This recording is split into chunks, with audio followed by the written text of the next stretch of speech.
Hi hello నమస్తే welcome to BVR TV official మిత్రులారా, నేను మీ బీవీఆర్ రావుని.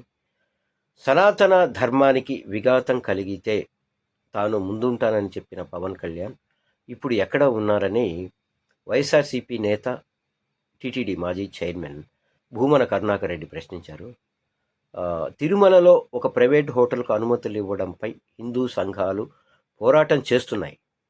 ఎస్, పవన్ మాత్రం మౌనంగా ఉండడంపై భూమన మండిపడ్డారు. అలాగే కేరళలో తిరుమల లడ్డూపై పవన్ చేసిన వ్యాఖ్యలపైన ఆయన అభ్యంతరాలు వ్యక్తం చేయడం జరిగింది. తిరుమతిలో గురువారం ఉదయం ఆయన మీడియాతో మాట్లాడారు.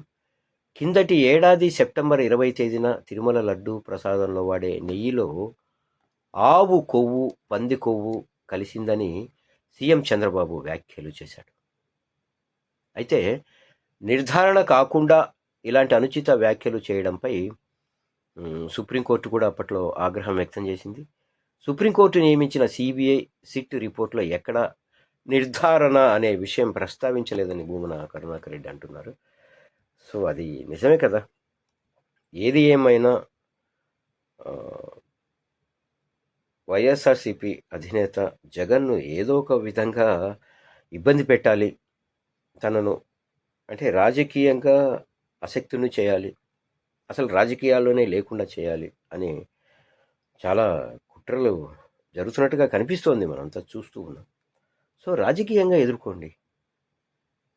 ఎస్, మీకు ప్రజలు అధికారం ఇచ్చారు, పరిపాలించండి చక్కగా, మీ హామీలను అమలు చేయండి. వచ్చే ఎన్నికల్లో మరి జగన్ పోటీ చేస్తాడా చెయ్యడా? ఒకవేళ చేస్తే మీరు చేస్తారు, మీరు ముగ్గురు కలిసి చేస్తారా, ఒక్కొక్కళ్ళు వస్తారా చూద్దాం. ప్రజలు మళ్ళీ తీర్పిస్తారు కదా. ఎస్, ఇస్తారు కదా, అప్పుడు తెలిసిపోతుంది. అంతేగాని ఇలాంటివన్నీ చేయడం అంత సబబు కాదు.